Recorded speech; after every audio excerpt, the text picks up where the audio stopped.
Today I'm gonna be looking at the movie Cooties released in 2014. Spoilers ahead. Take care. The movie starts out with various disgusting shots of some kind of infected chicken that gets made into chicken nuggets and delivered to a school for the kids to eat. This is where we meet Clint, who is a substitute teacher at the school and still living with his mother. We learn he's currently writing his first ever novel. On his way to school, we meet Rick, who mistakes Clint as his drug dealer. He enters the school parking lot where the gym teacher parks his large truck so close Clint has to get out from the trunk. He goes inside to meet Vice Principal Sims.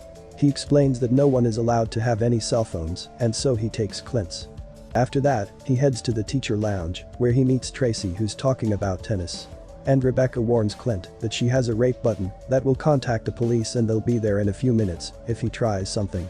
He runs into an old classmate, Lucy, and the two of them immediately reconnect and catch up with one another. We meet Doug, a highly antisocial guy who struggles to even make small talk. We finally meet the gym teacher, his name is Wade. The school day finally starts, where these two boys are bullying the sick girl. Clint enters his class where he tries to make friends with his students, but none of them seems interested except for Calvin, who even volunteers to read a piece of Clint's novel out loud to the class. Meanwhile, this kid teases the sick girl some more and accidentally rips out her ponytail. She attacks him and bites his cheek before she runs away. Clint takes the bully to the nurse where she says he needs to get stitches at the hospital. He's not talking and just breathing heavily. Back outside, Rick just got himself some drugs, and while tripping out, he sees a boy running around scratching the other kids as he goes along. When this teacher checks out one of the injured kids, he gets swarmed by the rest of them and eaten. He's soon followed by another teacher.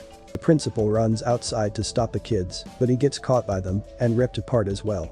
Doug points out the carnage outside, making all the teachers panic. Wade, who's still outside, realizes that he's gonna have to make a run to the building. He fights his way through them and gets inside just in time. They try contacting the police, but the bully kid destroyed all the lines. The police do arrive thanks to Rebecca's rape whistle, but he gets his fingers bit off and killed by one of the kids when he gets back inside his car. Back inside the lounge, the bully gets inside where this random lady gets tackled into a closet and eaten. The teachers run into Calvin and realize that he's still okay. They go off to find higher ground while the bully lets all the kids inside. They hide in the music room and work out that the kids are infected with some kind of virus. They start working out and arguing over different plans of escape. Lucy steps in and shuts them both down and says they have to wait until 3 p.m. for the parents to come to pick up their kids and they can be signaled for help. They find a scratch on Clint's arm and immediately assume he's been infected. Wade puts him in quarantine. Later, Doug gathers them around where he says that Clint is infected, but only in a minor way. It's basically like flu for adults. At 3 p.m. the teachers head to the roof to signal the first parent. She doesn't notice them or that her kid is infected. She gets eaten alive when her son gets inside the car with her. That's when a kid climbs up to them, but she's also still healthy. All the infected kids spot them up there and they make a run for it.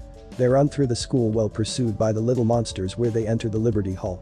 One of them gets in, but Wade takes care of him without hesitation while everyone looks on in horror. Doug states that he's gonna dissect the kid. It's revealed that Tamara had been scratched and Lucy locks her in the washroom to be safe. Later, Doug has finally finished the dissection and explains how the kids aren't humans anymore and that they are just mindless monsters.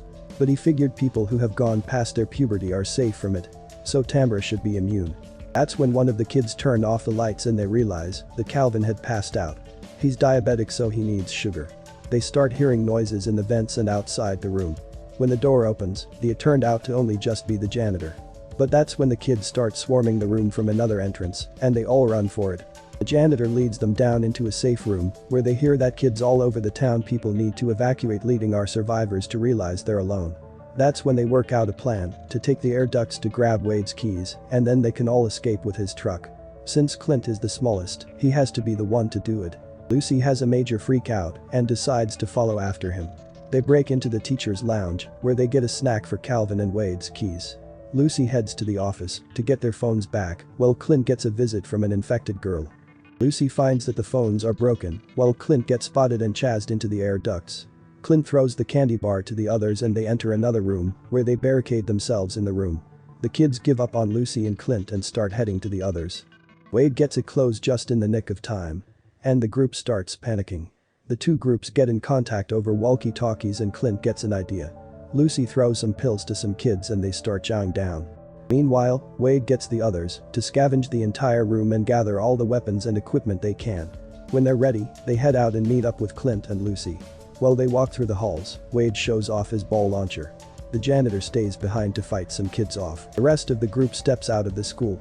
Upon seeing the army of undead kids, they charge into battle. Each one of them gets their moment to shine as they tear through the little monsters. Slowly but surely they work their way down the playground. Wade stays behind as the others run to the truck. He makes one final stand before the kids overwhelm him. They drive off against Lucy's will. While driving down the road, Clint gets grabbed through the window, but when he stops it sends the kid flying. He stands up only to get run over again. They enter the next town over and find it also run over by the virus. On some nearby televisions, they see that the virus has reached all over the world. While being distracted, some kids snuck up on them and they all run down the street until they find an open door. They enter a dark room where a birthday party was held recently. They enter a playground-looking room and find themselves surrounded by dozens of kids. Just as they thought they were done for, Wade shows up. And the janitor is with him. They all start running while Wade sprays the place with gasoline. Outside they enter a van and find Rick in the driver's seat. Wade sprays some more gasoline on the playsets and sets them all on fire. The movie ends with them all driving off down the street uncertain of the future. Thank you all for watching. Take care.